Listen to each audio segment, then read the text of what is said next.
It's real, ladies and gentlemen. Why do so many people not become Christians? I want to explain why in just my final few moments. Have I got a final few moments? Have I? Please go if bus number 10 is about to leave. The reason is that people think of Christianity as a religion rather than a relationship. Now let me explain that. I ask many people from different religions to tell me, what is a religion? Well, they said it's a bit like the University of Madrid. You have some kind of ceremony that gets you into your course, and then you get lots of books and teachers and professors, and they're all very nice people, like Professor Pablo here. And they teach you and encourage you, but sitting in front of you is the day of judgment, finals, the final examination. And the professors say to you, I help you all I can, but I cannot guarantee that you're going to get through that final exam. It's your merit. We all understand that, don't we? And so many people think that that is religion. They think that that is Christianity. We go through some ceremony, perhaps performed on us as an infant. We have various people that teach us and encourage us and tells us the rules and the regulations. And we hope one day that God will be kind and he'll not judge us too seriously and will receive us, yes? Ladies and gentlemen, that's religion. It's not Christianity. Christianity is the exact opposite of that. Now notice the principle. The principle is you try, you work, and you hope that you will be accepted. But you cannot know that you're accepted until that final assessment. Yes?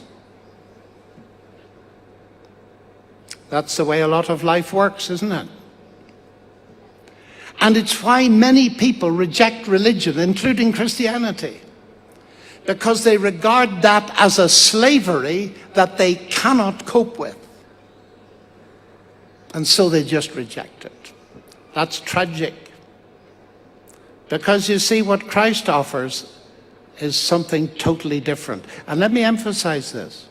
He does not compete with any other religion because he offers us something that none of them offer. He offers us acceptance at the beginning, not at the end. That's revolutionary. That's such a radical idea that many people say that is impossible. Well, it would be if it depended on my merit.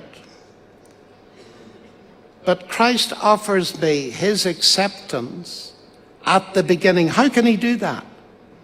Because his name is Jesus. You shall call his name Jesus because he shall save his people from their sins. And you know, at the heart of Christianity, there's a cross. Now, you may not understand how it works, just like we don't understand how gravity works and lots of other things work.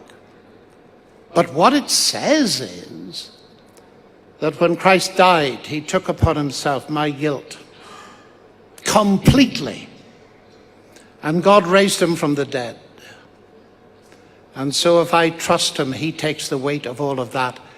And I receive, right now, eternal life. He that hears my words, said Jesus, and believes in him that sent me, has eternal life, and shall not come into judgment, but is passed from death to life. Let me explain that in a different way so that you really grasp it. When I arrived in Cambridge, hundreds of years ago now it seems, I had a vision on the first day.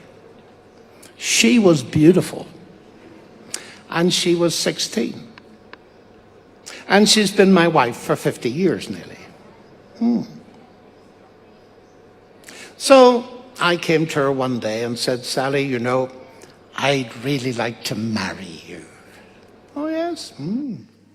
What an interesting idea. And here is a present for you. It's a cookery book. It's full of laws. How to make entrecote and apple cake. Thou shalt take so much sugar. Thou shalt take so much flour. And thou shalt... that kind of thing. And I said, look, if you keep the rules of this book, let's say for 40 years, then I'll think of accepting you. But of course I wouldn't do it now. And what's more, if you do not keep the rules, I shall send you back to your mother. But why are you laughing? That's how millions of people think of God. Now listen carefully. You would not insult a fellow human being by suggesting that your acceptance of them depended on their behavior for the next 40 years. So you think God's insulting you, does he? Do you? This is crucial. I cannot emphasize this enough because it's the reason so many people have rejected Christianity, because they think it's like that. What a back-breaking burden it would be for a woman to think, I've got to do this, I've got to try, I've got to bear the burden, and if I don't get it right, he will never accept me. That is not freedom. That is utter servitude and slavery. And the Christian good news is, well, it's the same as my marriage. Do you know, I accepted her at the very beginning. And she accepted me, which is amazing. And that's the strength of our marriage. I live now to please her, not to gain her love, but because I have got it. And ladies and gentlemen, I'm not ashamed to say to you that I live for God now. Not to gain his acceptance, but because I have already received it over 50 years ago, and he has never, ever let me down. You see, the biggest thing in my universe is this, that Christ loved me, and he died for me. And he was raised again for me, so that I can, in this unstable, uncertain world, have a certainty. Science cannot give me that. Science is fun. But these are the big things of life that go really deep. And so science has not buried God. And I believe there's powerful evidence to tell us that Jesus is exactly who he claimed to be. That he is God incarnate. Atheism gives us a tiny world that ends at 70 years, give or take a few, and then nothing. What a pathetic, hopeless faith it is. Christ comes from the other world and tells me this is not the only world. There is another one. And you can join me in my exploration of it, if you're prepared to trust me. There are millions of people in the world that are working for God in the hope that he will accept them. God is interested in our work, but he's far more interested in our trust. And any one of us can begin that journey tonight, precisely because it is a gift of God. It is not our merit.